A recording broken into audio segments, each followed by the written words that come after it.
Hola amigos del Medio Oriente, ya vamos cerrando uno de los temas centrales en esta larga exposición que hemos abordado sobre los acontecimientos históricos en la región medio oriental. Y desde el principio insistimos en la centralidad del tema palestino. Hoy, por lo tanto, vamos a hablar de Palestina, Israel y el proceso de paz que no fue. O sea, todo ese largo conjunto de negociaciones que de una u otra manera han intentado dar solución a un conflicto generado y producto de las contradicciones del siglo XX y en el que han tenido especial preponderancia en las relaciones con los poderes centrales como el británico, a partir de la Primera Guerra Mundial, con su espaldarazo al sionismo y la Declaración Balfour, y en segundo lugar los Estados Unidos a partir de la Segunda Guerra Mundial. Ese proceso, por lo tanto, insistimos, recordemos que se trata de algo que se origina en Europa, que obedece a condicionamientos europeos y que sin embargo va a ser trasladado a Palestina a partir de una reclamación bíblica. Sería bastante improcedente que cualquier Estado hiciera reclamaciones, o cualquier pueblo, o cualquier movimiento sobre un acontecimiento de la historia antigua. Y sin embargo, este ha sido el caso en la problemática palestina que nos ocupa. Ya sabemos ya que se creó ese mandato británico, ya sabemos que fruto de ese mandato los ingleses van a permitir el establecimiento del llamado Hogar Nacional Judío en Palestina, y que el fruto de todo eso será que en 1947, en una nueva guerra mundial, y hemos relacionado ya aquí en este curso la problemática del proyecto sionista con los conflictos mundiales, en la Segunda Guerra Mundial se obtiene, después de la guerra y después de todo lo que significó el Holocausto y todo lo que ya hemos venido analizando acá, el plan de partición, que es el que dará nacimiento oficial al Estado de Israel, pero que al mismo tiempo no verá el nacimiento del Estado palestino, por razones que también hemos analizado acá.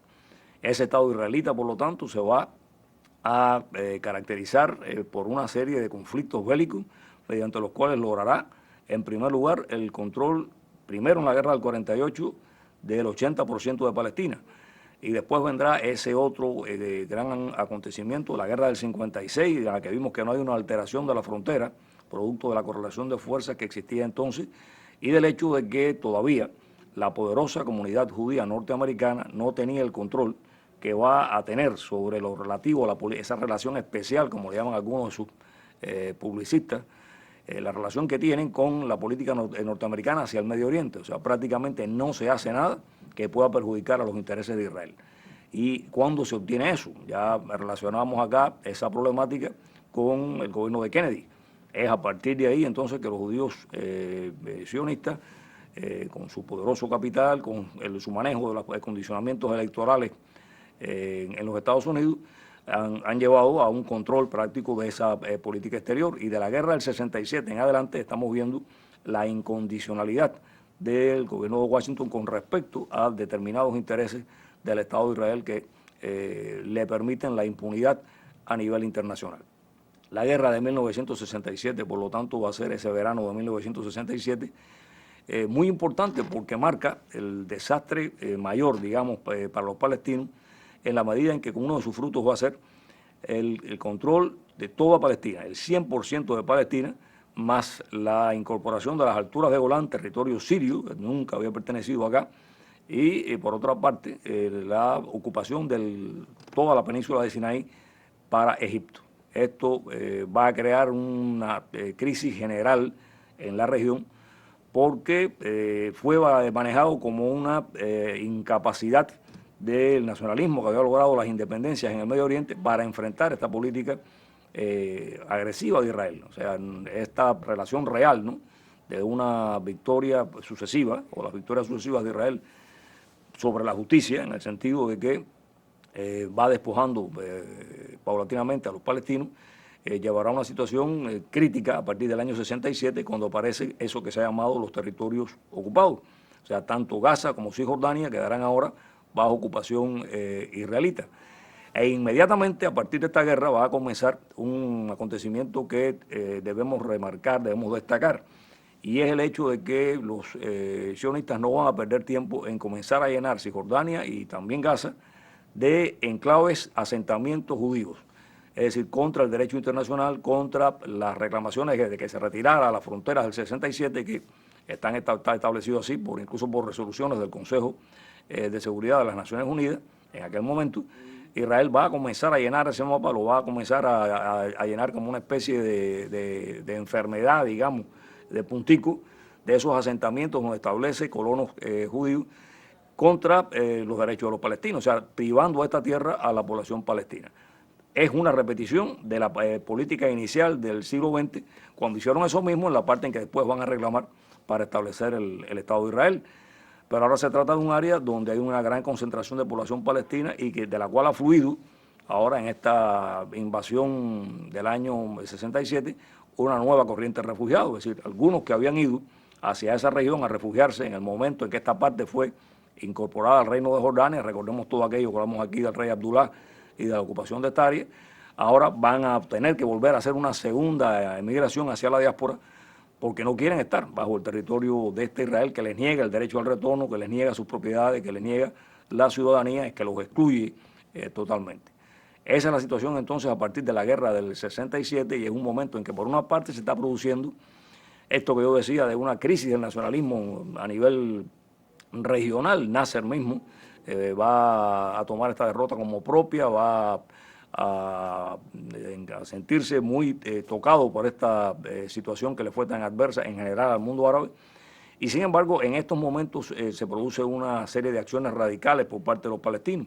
Esos palestinos que ya han formado la OLP en el año 1964, muy directamente ligada a la Liga Árabe en sí, y que en el año 69, ya después de este conflicto, pasará a ser esta organización dirigida por Yasser Arafat, el líder histórico de la resistencia palestina, nacido en 1929, que había participado en la guerra del 48, que había estudiado en ingeniería en Egipto, que se había trasladado luego a Kuwait y que en los años 50 había fundado aquí una organización que estaba decidida a recuperar el liderazgo del pueblo palestino, del que había sido desposeído por esas actividades de la guerra que no permitieron el establecimiento del Estado en sí. Y me estoy refiriendo al Fatah. Al Fatah va a ser esa organización, al principio muy combatida por determinados centros de poder occidentales, y que va a tener un lenguaje muy radical, y que va a ser muy fuerte precisamente en Gaza, y de ahí se va a extender al resto del territorio.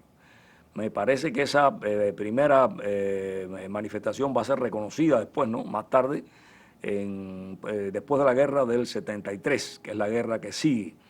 ¿Qué ocurre en octubre del 73? Pues lo que ocurre es que Siria y Egipto quieren recuperar los territorios que Israel sigue ocupando, es decir, tanto el Sinaí, del cual Israel está extrayendo hasta petróleo, territorio egipcio, como las alturas de Golán, que ha tenido la osadía contra el derecho internacional de anexarse a este territorio que tampoco le pertenece ni siquiera a la histórica Palestina. Y lo mismo que Jerusalén, la ciudad completa en sí, ¿no? Pero bueno, todavía en Jerusalén ellos tienen un alegato histórico, pero ¿qué alegato puede justificar la anexión de las alturas de Golán? Entonces, o tratar de justificarlo. El resultado va a ser entonces que en el año 73 viene en octubre del 73 la guerra del Yom Kippur. ¿Qué cosa es el Yom Kippur? Bueno, los días del ayuno de expiación en que los judíos hacen un recuento, los judíos creyentes, pero bueno, una buena parte de la población es creyente y el resto de todas maneras recesa ese día, ¿no? ¿Para qué? Para hacer el balance de lo que has hecho mal en el año y pensar para el próximo año.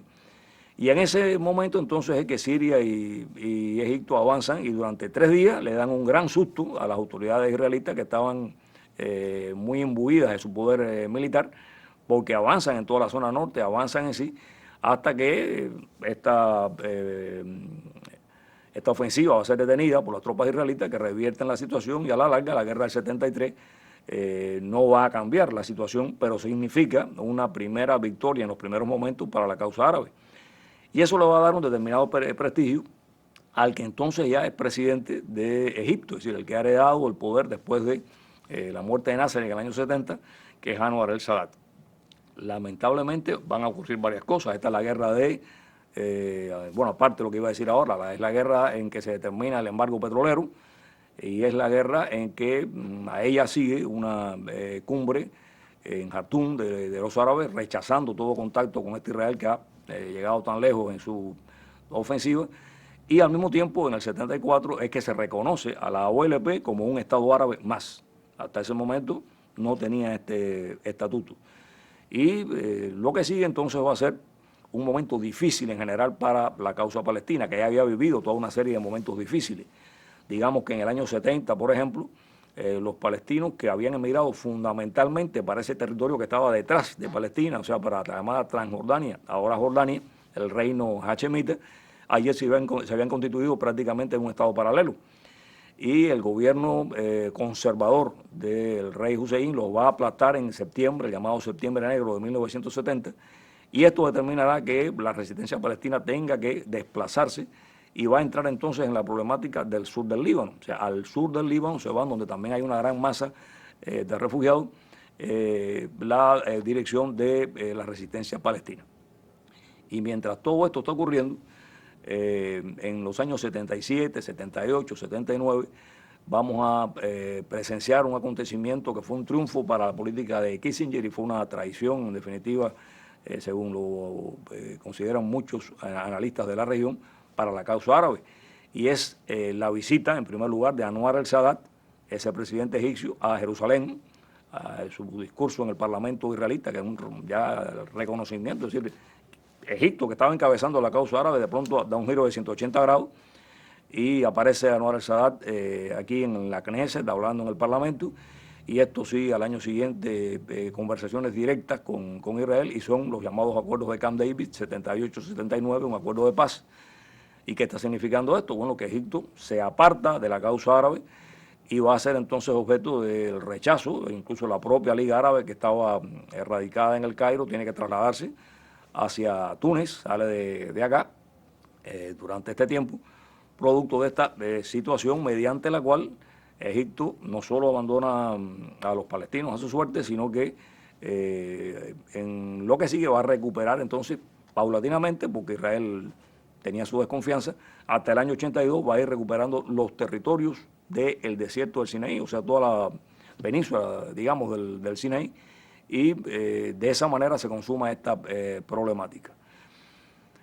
A continuación de esto, los acontecimientos de la década del 80 verán toda una serie de elementos que nos interesan y sobre todo será un elemento histórico, un elemento político, que nos va a hablar de esa crisis del nacionalismo árabe, de ese nacionalismo árabe que hizo la independencia, pero que según sus críticos no hizo muchas cosas más, o sea, no tuvo una política de cambios estructurales profundos en estos países que estaban experimentando una alza demográfica tremenda, y esta crisis va a determinar un elemento que está presente en la historia regional. Cuando fallan otras cosas, la gente vuelve a la religión. Y un primer impulso muy importante en el área será la revolución islámica en Irán. Irán, el país de los persas, ese país que había estado tan vinculado a los norteamericanos, que era su gran aliado en el área, va a experimentar esta revolución que va a llevar al poder una revolución, no un golpe de Estado. Una revolución en que las masas se lanzan a la calle, va a llevar al poder entonces a un gobierno que va a impulsar la interpretación islamista de la historia y de la política regional. Es decir, se va a demostrar en determinada medida que sí se puede volver al Islam y que el Islam tiene que decir cosas en la vida política regional desde el punto de vista de la Shia, que es la religión que predomina bajo el gobierno de los ayatolás en la República Islámica, que se va a iniciar a partir de ahí.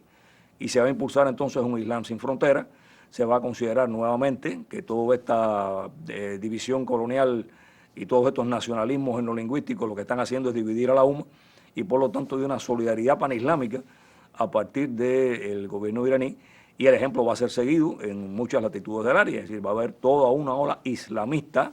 Cuando decimos islamista, ¿qué estamos diciendo? Esta vuelta a los valores iniciales del Islam, a tratar de aplicar el Islam rigurosamente, que tiene muchas variantes. No hay un solo islamismo, es importante que destaquemos esto, y muchas vías de lograrlo también. Hay desde la vía electoral, la vía del convencimiento, la vía educativa, hasta la vía de la fuerza, es decir, hay toda una gama de posibilidades en este sentido. ¿Y por qué estamos hablando de esto? Porque en el año 1987 va a tener lugar la intifada en territorio palestino, es decir, esta sublevación de los palestinos contra esta suerte adversa, que los estaba acosando en su propio territorio, y la presencia israelita con el apoyo norteamericano, y el resultado es esa sublevación. Y en ese marco va a aparecer entonces la organización Hamas, una organización islamista entre los palestinos. Ya a estas alturas de la historia ya habían aparecido toda una serie de variantes en la región medio oriental que se estaban acercando al poder progresivamente, y recordemos que hay en ese sentido toda una tradición anterior de la que hemos venido hablando, ¿no? Y la hermandad musulmana va a jugar un papel de renacimiento de esta tendencia a finales de la década del 20, en el caso de Egipto. Y ahí también habrá una influencia.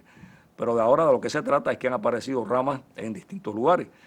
En el año 82, Israel se ha lanzado hacia el sur del Líbano en esas trágicas campañas contra la población palestina, que va a desplazar a la dirección palestina ahora nuevamente. Si antes habían salido de Jordania para el Líbano, ahora saldrán del Líbano para Túnez.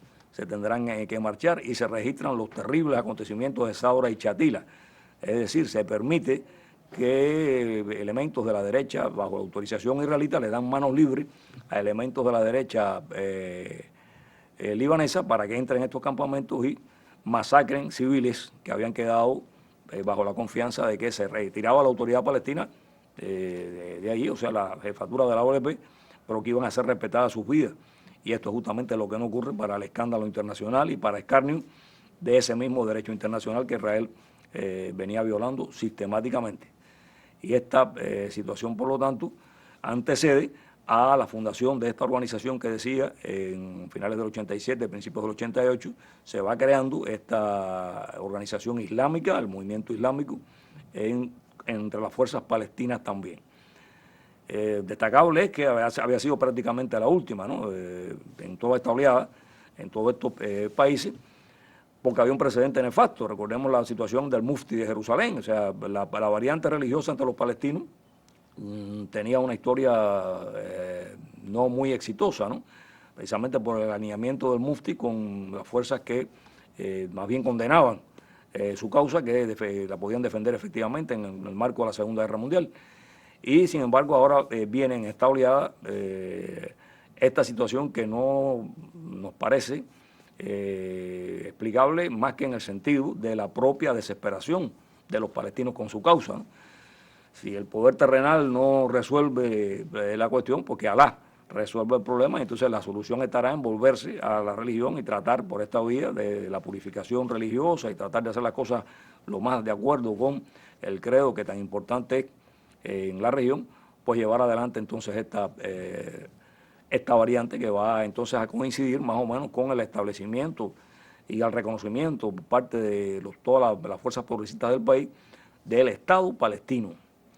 Esto era más bien, no significaba territorio, porque evidentemente Palestina estaba en manos de los israelitas, pero era un espaldarazo que le dieron las fuerzas progresistas del mundo a la OLP en su afán de convertirse en un Estado, y Cuba, por lo tanto, reconoce este Estado palestino y mantiene una embajada, si bien todos los acontecimientos posteriores, bueno, ha hecho esto una cuestión de debate, ¿no? Hay que Estado palestino, no lo hay, no se proclamó en el 47, se proclama en el 88, pero después el proceso de paz que se va a iniciar y al que vamos a hacer referencia acá, va a condicionar toda esta problemática. ¿Qué va a ocurrir entonces en general en la región en los años 90? Bueno, la crisis del socialismo y la desaparición de la Unión Soviética va a ser una mala noticia también para los palestinos. ¿Por qué? Porque los palestinos tenían en la Unión Soviética el apoyo que contrarrestaba en cierta forma la incondicionalidad de los Estados Unidos con respecto a Israel, ¿no? Esa incondicionalidad que cada vez ha sido más patente. Y al desaparecer entonces la Unión Soviética, los palestinos quedaron sin este respaldo internacional y han quedado arrinconados con respecto a el hegemonismo norteamericano, ¿no? Y esa predilección manifiesta por Israel, que tanto tiene que ver con la política interna de Estados Unidos, como hemos dicho.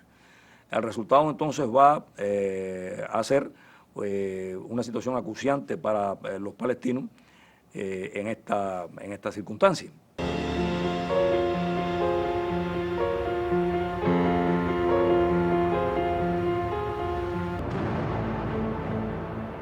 En esos momentos ocurre un conflicto que va a ser una especie de test de la nueva situación que surge después de la retirada de la Unión Soviética del escenario de las potencias por su disolución.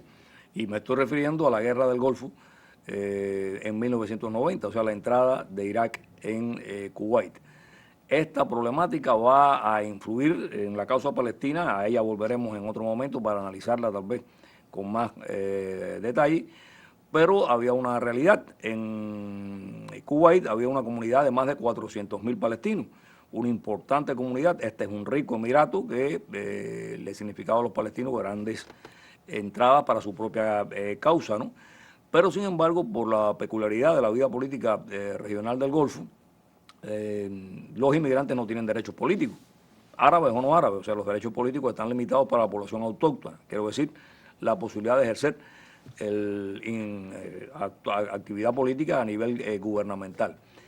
Y en este conflicto ocurren varias cosas. Una de las que ocurre es que Saddam Hussein, obrando por la fuerza, anexará a Kuwait. Y esto para los palestinos podía significar, realmente es así, los derechos políticos que les estaban siendo negados por el Emirato. Pero eso realmente iba contra el derecho de Kuwait de existir como nación. El problema es que la causa palestina, en este caso los dirigentes palestinos, reconocerán esta anexión prácticamente, o sea, van a tratar de mediar, van a tratar de evitarla, pero no se opondrán a ella. Y en el transcurso de esto, a la larga les causará problemas cuando esta situación se invierta, venga la guerra, los norteamericanos invadan Kuwait, vuelve el emir y entonces el emir acuse a la comunidad palestina de colaboracionismo indiscriminadamente, entonces expulsa a la mayor parte de ella y otra vez los palestinos, entonces una nueva diáspora, alejándose de un territorio que tan importante había sido para ellos y que al que tanto bien le habían hecho, ¿no? Porque prácticamente casi toda la estructura profesional de Kuwait a nivel de maestros, profesores y demás, eran palestinos que estaban allí en este territorio. Y esa es una de las partes del problema. No los afectó a ellos solos, afectó a otra serie de comunidades, porque estamos hablando de la causa palestina en primer lugar.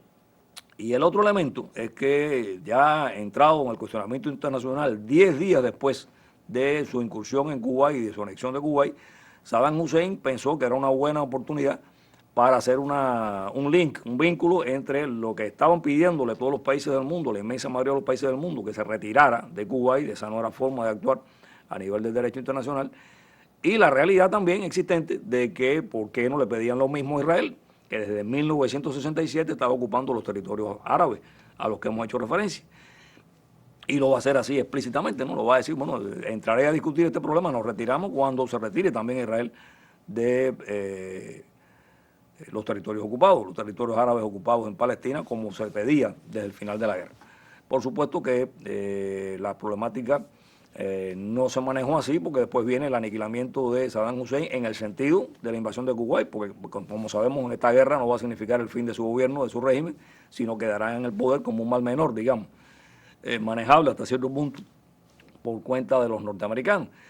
Y lo que sí va a quedar bien explícito después que termine esta guerra es que hay que entrar a analizar de una vez y por todas y qué va a pasar con los palestinos, hay que dar algún margen en esta problemática.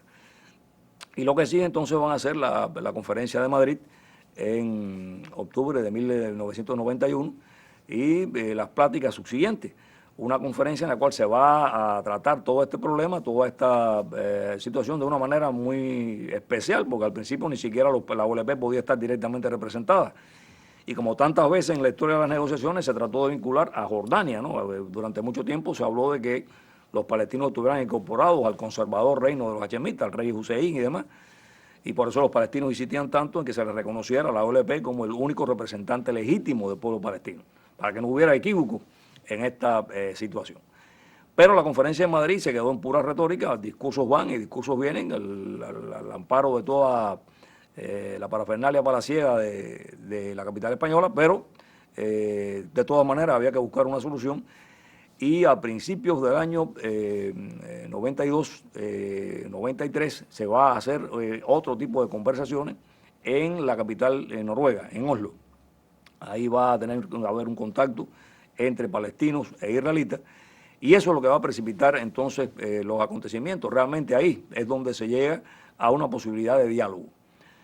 Pero lo que hay que decir desde el principio es que lo que está entrando a negociarse pone en peligro realmente la causa palestina, en el sentido de que no va a ser sobre la base del absoluto respeto de las resoluciones de las Naciones Unidas que implicaban la retirada de las fronteras del 67, sino que de una u otra manera se va introduciendo la posibilidad de que Israel conserve más territorio de lo que el derecho internacional le confiere en este sentido, ¿no? Por lo menos retirarse a esas fronteras.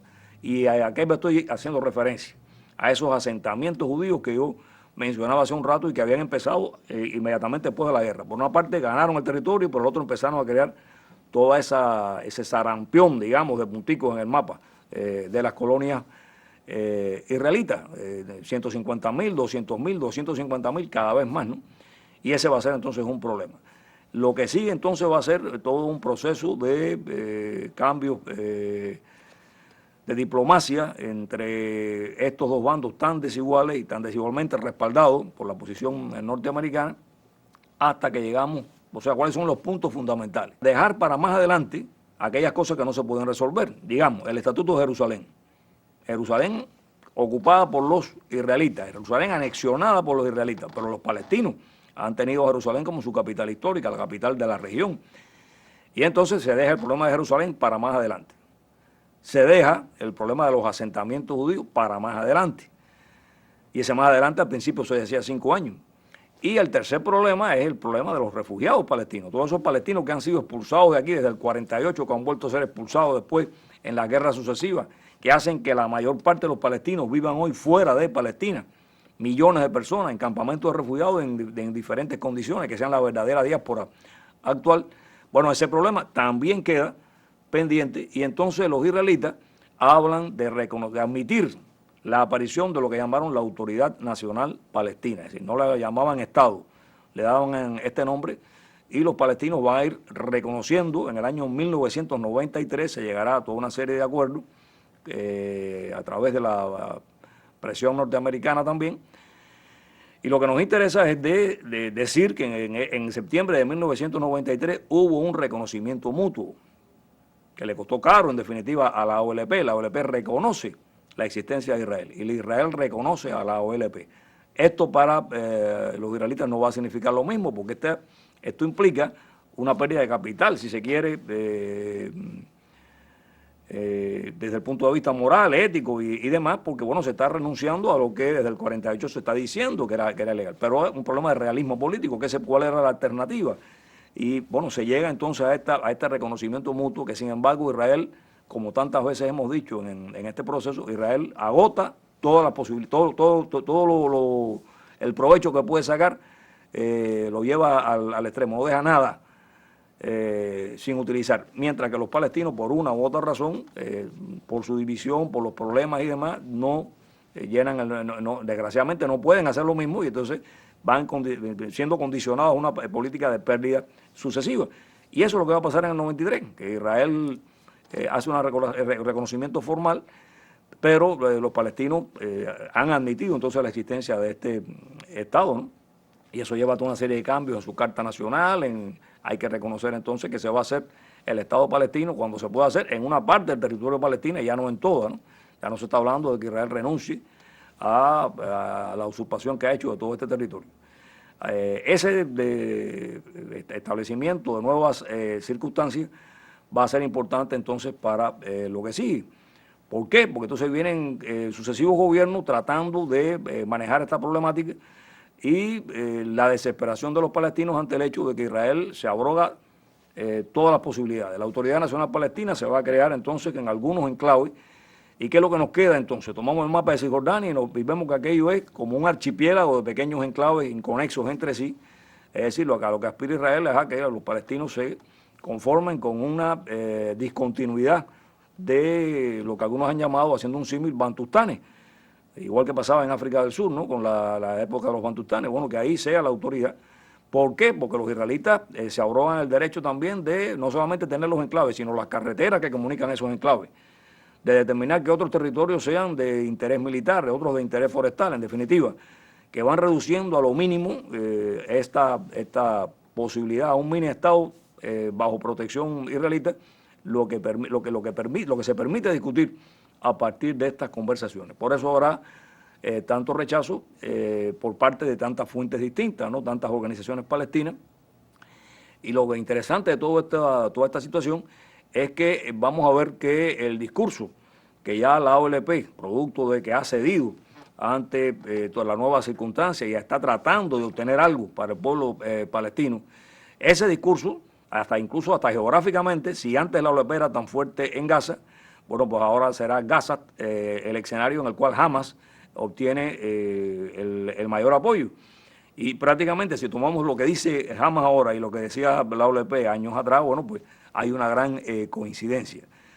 Esta es la situación entonces en estos años. Todo esto va acompañado por una situación en la cual, por otra parte, la población árabe dentro del propio Estado de Israel ha seguido creciendo, es más de 1.200.000 personas, es más del 20%, y esto determina que a la larga se plantee que, bueno, la justicia demográfica parece que será la que se va a imponer acá, en el sentido de que Israel está condenado a ser un Estado binacional, incluso sin dejar a entrar a los palestinos que están en la diáspora. Y eso pese a que después de la disolución de la Unión Soviética entran cerca de 1 millón de judíos rusos, judíos y no judíos, porque se considera que entraron 300.000 que se hicieron pasar por judíos porque querían escapar de la situación de crisis de la Rusia del momento de la desintegración de la URSS. Pero en definitiva eso lo que se ha creado es un problema actual, y es que ahora el Estado de Israel tiene un fuerte componente de estos judíos rusos extremistas, los últimos que llegaron y que ahora están aspirando a que se reconozca, y son parte del gobierno actual israelita en esa derechización de la política israelita de los últimos años, siempre vinculada a la política norteamericana. Lo que pretenden entonces ahora es, incluso hablan de transferencia de la población árabe, de sacar a los árabes que quedan precisamente para tratar de evitar esta evolución. O sea, los vientres de las madres palestinas son mucho más fértiles, dan mucho más frutos, digamos, humanos, que lo de las mujeres israelitas, que tienen un hijo o no tienen ninguno, porque están tan occidentalizadas en ese sentido que tienen lo mismo, ¿no? Que el presupuesto que muchas mujeres europeas, en definitiva, que son, si no son una buena parte de ellas descendientes de europeos. Y eso crea entonces una situación muy especial, porque las familias palestinas siguen siendo 5, 7, 8 hijos, ¿no? O sea, que grandes familias. Bien, esa es una parte de la situación. Hay que decir que Arafat se trasladará a los territorios árabes ocupados y allí va a morir en circunstancias no del todo aclaradas en el 11 de noviembre del año 2004. Y que toda esta última etapa de las conversaciones no han hecho más que alargar esa situación en la cual Israel se siente plenamente capacitado para declarar cualquier cosa, para no cumplir, para invadir, para bombardear incluso las instalaciones de la autoridad palestina, para cometer asesinatos selectivos. Por ejemplo, los dirigentes de Hamas, en ese mismo año en que muere Arafat, a principios de año, van a ser asesinados selectivamente los 2 jefes de Hamas. Y esto nos habla entonces de esa política de terrorismo de Estado, que es un hecho, no es una interpretación subjetiva. Es una realidad en esta guerra en espiral en que la violencia, por supuesto, está a cargo de ambas partes, porque prácticamente el diálogo tiene una intensidad que no produce frutos, y por lo tanto la desesperación lleva a toda esta situación tan fuerte, digamos, y tan alejada de una posibilidad de encontrar una solución conveniente para ambas partes, porque en ambas partes tenemos entonces esta posición de los extremistas impidiendo la realización de un diálogo.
En esta ocasión contamos con la presencia, y nos complace mucho, de un amplio conocedor de la región medio oriental y que, para suerte de nuestro público, ha tenido la posibilidad y el deseo y la habilidad de escribir sobre la región.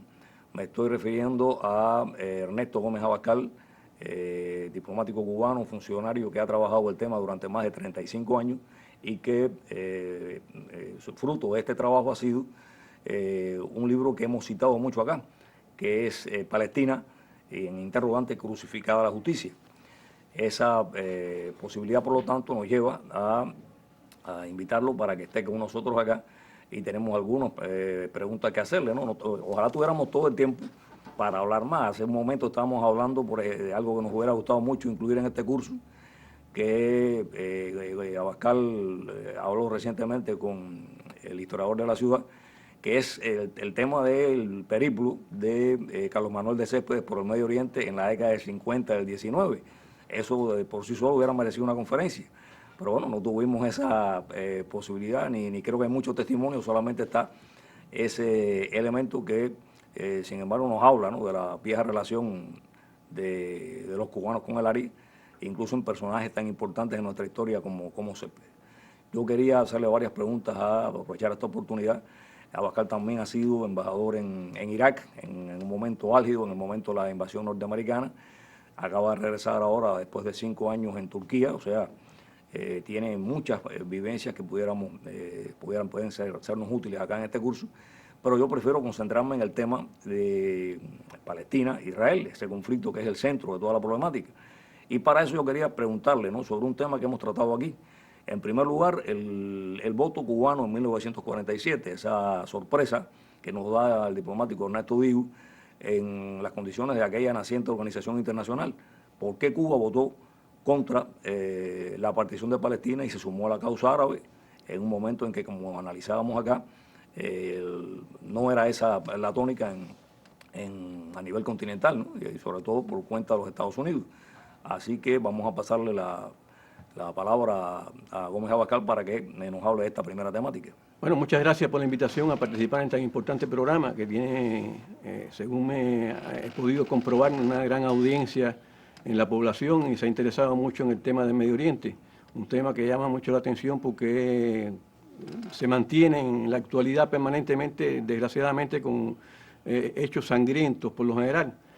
Pero el tema relacionado con Cuba, este hecho de la votación en 1947 de la resolución 181, que fue la que decidió la partición de Palestina, llama la atención porque Cuba fue uno de los 13 países que votó en contra de la división de Palestina.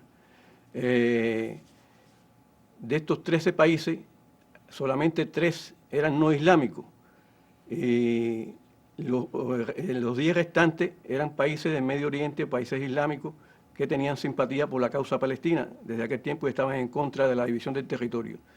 Cuba, por boca del profesor de Derecho Internacional, Ernesto Digo, se presentó en las Naciones Unidas, hizo un discurso que revela las causas, los motivos por los cuales votó de esta forma, que fue el único país latinoamericano que lo hizo así.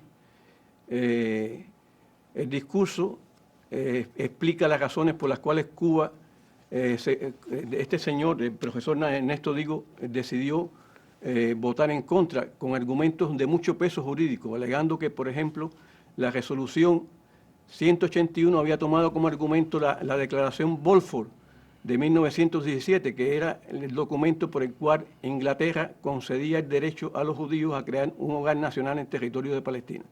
En aquel momento, Inglaterra era la potencia mandataria en el Medio Oriente, en buena parte del Medio Oriente, que después del desmembramiento del Imperio Otomano en la Primera Guerra Mundial fue ocupado prácticamente por toda esa región por Francia y por Inglaterra, mediante un acuerdo que se conoció como el Acuerdo Sykes-Picot, distribuyéndose la posesión colonial de prácticamente todo el Medio Oriente. Inglaterra después incorporó esta declaración Balfour, que le daba el derecho a los judíos a emigrar a Palestina, en el mandato que le concedió la Liga de las Naciones, y posteriormente se tomó como argumento para proponer la resolución 181. el señor Ernesto Digo argumentaba que en ningún momento se consultó al pueblo palestino sobre esta decisión de dividir su territorio y entregarle una parte a los judíos. Argumentaba que esto era ilegal, no se había conocido, no se había aplicado el derecho a la autodeterminación. Es un documento realmente histórico, el discurso de Ernesto Digo, que está en el libro que publicamos, recogido íntegramente, y también se puede conseguir por internet. Las razones son estrictamente desde el punto de vista de la legalidad internacional. Se especuló mucho en ese momento si había habido sobornos para provocar, de parte de los árabes, para provocar que Cuba mantuviera esa posición, pero después se ha comprobado que en ningún momento hubo hechos de este tipo, sino que fue una posición digna, apegada justamente al derecho internacional. Era un profesor muy respetado de derecho internacional y se dio cuenta que lo que se estaba haciendo en aquel momento era una barbaridad que traería consecuencias sangrientas, consecuencias muy graves para la región, como ha pasado, porque fue un hombre que previó el futuro, previó que eso iba a desatar una crisis que ya venía caminando además en el 47. Ya el conflicto se había generado desde antes, pero el hecho de dividir Palestina empezó a generar un conflicto de mayor intensidad. Y en el 48 se produce entonces la primera guerra árabe-israelí con motivo de este hecho de la partición de Palestina. También queremos preguntarle a Ernesto Gómez Abascal con respecto a Yasser Arafat, esa figura central en la causa palestina, con la que él tuvo la oportunidad de intercambiar vivencias en más de una ocasión, y sobre todo en la fase final. O sea, no solamente nos interesa el balance de su gestión, ¿no?, como dirigente palestino prácticamente admitido por todos, sino sobre todo el final. Ese final también conocemos que Gómez Abascal fue uno de los últimos cubanos que lo vio con vida. Así que queremos saber su balance y su opinión sobre estas cosas en lo relativo a esa figura histórica de Yasser Arafat. Bueno, Arafat tuve la oportunidad de conocerlo en varias ocasiones en distintos escenarios. Lo conocí en Beirut cuando la OLP estaba allí como país sede, donde la resistencia palestina había desplegado sus bases en el sur del Líbano, donde las organizaciones palestinas tenían su sede, no solo la OLP, sino las otras organizaciones palestinas. Lo visité en varias ocasiones en el Líbano, lo vi en Damasco en reuniones de la OLP, en reuniones del Congreso, que viene a ser el Congreso de la OLP, el Consejo Nacional Palestino, que tuve el privilegio, la oportunidad de asistir como representante de nuestro partido en 4 de ellos, en Damasco, en Túnez y en Argelia. Cada ocasión que lo veía era una personalidad muy atrayente, muy firme en sus convicciones, muy optimista en la lucha del pueblo palestino. A pesar de las difíciles condiciones en que esta lucha ha tenido que desarrollarse, él siempre tenía una visión, perspectiva de las posibilidades de éxito de la lucha de su pueblo, respaldada por una realidad, que el pueblo palestino se mantenía resistente en tierra palestina. Efectivamente, la última oportunidad que estuve con el presidente Arafat fue en Ramallah, en el febrero del 2000. Lo visité entrando en difíciles condiciones desde Jordania, en los territorios ocupados, que en ese momento conocía un periodo de relativa tranquilidad. Y estuvimos con él en la Mucata, en el edificio que se conoce con ese nombre, en Ramallah. Ahí nos ofreció un almuerzo. Hablamos con él, portadores de un mensaje de la dirección del país para él. Eran momentos de cierto optimismo en las negociaciones en la última etapa del gobierno de Clinton. Se había logrado determinada situación, se había intensificado la negociación en busca de una solución. Y Arafat estaba en esos momentos muy optimista. Había transcurrido un camino del exilio, primero estuvieron, la OLP como se conoce, estuvo en Jordania, después estuvo en el Líbano, después fueron expulsados del Líbano, fueron a Túnez, y de Túnez empezó un proceso de negociaciones que había avanzado y le había permitido establecerse de nuevo, cosa que en un momento determinado era inconcebible, que los palestinos, la dirección de la OLP, de la resistencia palestina, pudiera instalarse de nuevo en los territorios ocupados.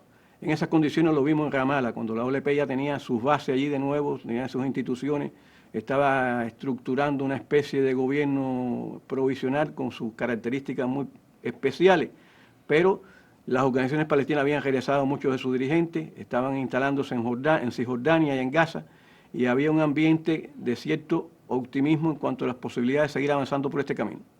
Esto culminó, se truncó este proceso con la intransigencia israelí en las negociaciones final de la etapa de Clinton, y después vendría otra etapa donde se produjo la guerra contra el terrorismo, que incluyó la guerra contra los palestinos también, y conocemos ya estos momentos muy difíciles que se han creado, que duran hasta nuestros días. Quería preguntar también precisamente algo que tiene que ver con la exposición anterior de Omar Abacal, que es lo relativo al estado actual de las complicadas negociaciones en torno al conflicto árabe-israelí. Como decía anteriormente, en la etapa de Clinton se esforzaron bastante las negociaciones para alcanzar resultados. Se avanzó bastante. Esto terminó en diciembre del 2000 en negociaciones indirectas en una base militar cerca de Washington, pero la intransigencia israelita provocó que esto no culminara con un resultado concreto, porque se negaron a admitir los mínimos objetivos que la OLP y el pueblo palestino tiene derecho, es decir, crear su propio Estado independiente en Gaza y Cisjordania, que son las fronteras de 1967. Esto está respaldado por resoluciones de Naciones Unidas, la legalidad internacional, las resoluciones de Naciones Unidas, una cantidad de resoluciones, pero fundamentalmente la 242, la 338, determinan que debe ser devuelto el territorio de Gaza y Cisjordania a los palestinos, crear su Estado independiente con Jerusalén, por lo menos la parte árabe de Jerusalén como capital del Estado palestino, y admitir el derecho a regreso de los refugiados, si no todos, una cantidad de ellos, pagar indemnización a los que fueron expulsados por Israel en las distintas etapas de la guerra. Entonces, Israel decidió no aceptar estas condiciones. Arafat decidió no hacer ningún tipo de concesión que no fuera eso, porque es lo que exige el pueblo palestino, es un límite en esto. Bastante ha perdido el pueblo palestino, que lo tenía todo durante muchos años, y ya le habían quitado buena parte de su territorio, le habían quitado sus derechos, le habían quitado la posibilidad de manifestarse su propia cultura, manifestarse como nación independiente, y ya no se podían hacer más concesiones.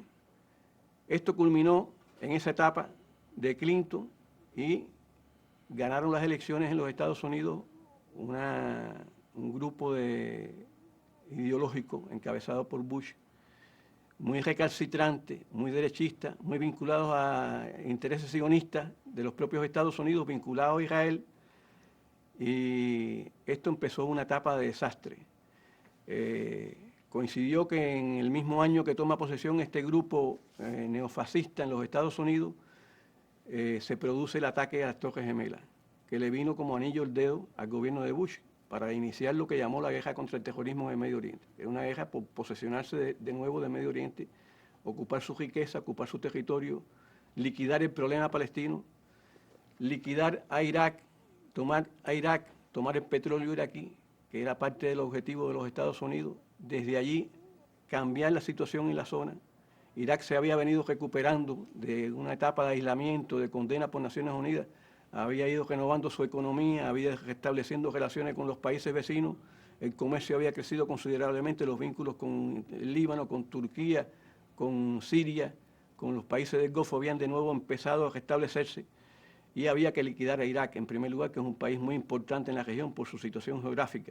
Desde allí el plan era abarcar otra zona, liquidar el gobierno progresista que existe en Siria, cambiar la situación en Irán, derrocar la revolución islámica en Irán, seguir avanzando en la región, dominar la región completa, incluida la liquidación de la causa palestina, la resistencia palestina, y hacer que Israel predominara con sus intereses en la región. Esto se trató de instrumentarse a partir del gobierno de Bush. Hicieron una oferta que se llamó la hoja de ruta, que incluía algunas concesiones a los palestinos, pero esto no satisfacía los intereses mínimos del pueblo palestino, sus mínimos derechos. También una decisión inicial fue liquidar a Arafat, porque Arafat era una persona de mucho prestigio, una persona que se representaba la dignidad, la resistencia palestina en su persona, y ya se había comprobado durante la etapa de Clinton que no era proclive a hacer ningún tipo de concesión, había llegado al límite de las concesiones, de la discusión en las posibilidades de un arreglo, y por lo tanto había que buscar nuevas alternativas. Por eso muchos piensan, entre ellos yo, que Arafat fue asesinado cuando murió de una enfermedad muy rara. Todavía hay unas conclusiones científicas sobre eso no se han dado, pero se propició la liquidación de Arafat primero, aislándolo en la Mocata, atacándolo en la Mocata.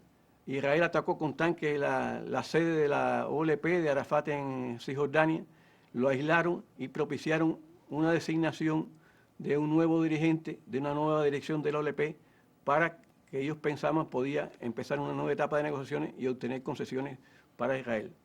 Esa es la etapa de la época de Clinton, que tampoco ha propiciado ningún tipo de resultado, porque el pueblo palestino ya no puede admitir más retroceso en sus aspiraciones, que no sean aquellos de que se les permita crear su Estado independiente en Gaza y Cisjordania, con la zona árabe de Jerusalén como capital y el derecho al regreso de los palestinos. Esos son los puntos donde se pueden llegar a acuerdos que están respaldados por la resolución internacional. Si se cumpliera con estos puntos, y si fueran apoyados por los Estados Unidos, aceptara cumplir con la legalidad internacional, con la resolución de Naciones Unidas, el conflicto tan complicado que es podría tener una rápida solución. Sin embargo, esto no se hace. Estados Unidos no cumple con la legalidad internacional, no admite las resoluciones aprobadas por la gran mayoría de las naciones integrantes de las Naciones Unidas y, por lo tanto, Israel se ríe de estos acuerdos, no cumple tampoco y no hay solución para el problema palestino y las perspectivas están sobre estas bases. No hay cambios en la situación, por lo tanto, las perspectivas no son muy halagüeñas. Gracias, Oscar. Vamos entonces a la última pregunta, ¿no? Que tiene que ver con lo que acabas de plantear. La guerra contra el terrorismo desatada a partir de ese momento terrible, ¿no? De las Torres Gemelas tomadas como casus belli, ¿no? Para iniciar toda esa ofensiva. ¿Qué ha pasado realmente? ¿Qué balance podemos sacar y que en concreto para la causa palestina de la política norteamericana, de esa guerra contra el terrorismo librada en todos estos años? Bueno, hay que decir que ha sido un fracaso tremendo la política empezada por Bush, de la llamada guerra contra el terrorismo, porque uno de los objetivos era controlar a Irak, dominarlo, y desde allí lanzar sus operaciones para cambiar la situación general en el Medio Oriente, cambiar el gobierno de Siria, propiciar un gobierno proclive a los intereses norteamericanos en Siria, cambiar la situación en el Líbano, también instaurar en el Líbano un gobierno pro-norteamericano que hiciera negociaciones y acuerdos con Israel, cambiar el régimen, el gobierno islámico de Irán, la revolución islámica de Irán, derrotarla, y ninguno de estos objetivos ha sido posible obtenerlo. En Irak la guerra ha sido un desastre. Es verdad que no se ha logrado derrotar a los norteamericanos completamente y sacarlos del país, pero no han logrado obtener los objetivos, han perdido una cantidad tremenda de hombres. Los recursos que han empleado en esto han sido parte de la crisis económica a la que se han visto abocados. Y en Siria el régimen del partido base ha mantenido firme, no ha hecho concesiones, se mantiene su resistencia, apoyando la causa palestina, apoyando la causa de los pueblos árabes. En el Líbano tampoco pudieron instaurar un gobierno pro-norteamericano que respaldara las posiciones norteamericanas en la región, que entrara en acuerdos con Israel de paz, haciendo concesiones. Lejos de esto, se ha consolidado un gobierno libanés legítimo, defensor también de la causa palestina. Es decir, que prácticamente ninguno de los objetivos que se propuso con la guerra contra el terrorismo Bush ha podido ser alcanzado, aunque ha llevado una estela de sangre, de desgracia a la región que todavía desgraciadamente se mantiene. Bueno, muchas gracias, Ernesto, por haber venido acá, habernos ayudado a explicar qué pasó en el Medio Oriente ahora ya en esta fase más reciente. Así que gracias, Ernesto Gómez Abascal, por esta entrevista para nuestro programa. Muchas gracias a ustedes.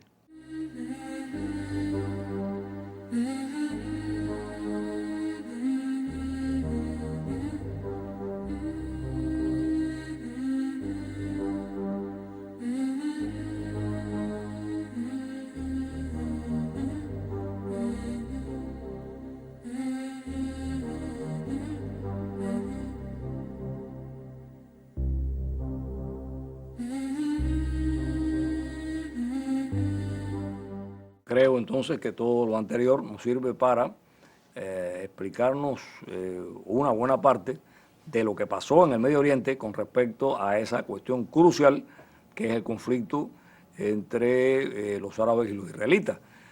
Me parece que hemos tratado de hacer aquí justamente un recuento de cuáles han sido los momentos esenciales que han llevado a esta aguda problemática y que todavía no hay una solución para todas las partes. En el próximo encuentro, por lo tanto, nos vamos a trasladar a otra situación que ya hemos visto aquí incluso, que tiene sus ramificaciones hasta acá, y estaremos hablando de la Revolución Islámica de Irán, estaremos hablando del proceso afgano y también del auge de la ola islamista en toda la región. Nos vemos entonces en el próximo encuentro para tratar estas temáticas. Muchas gracias.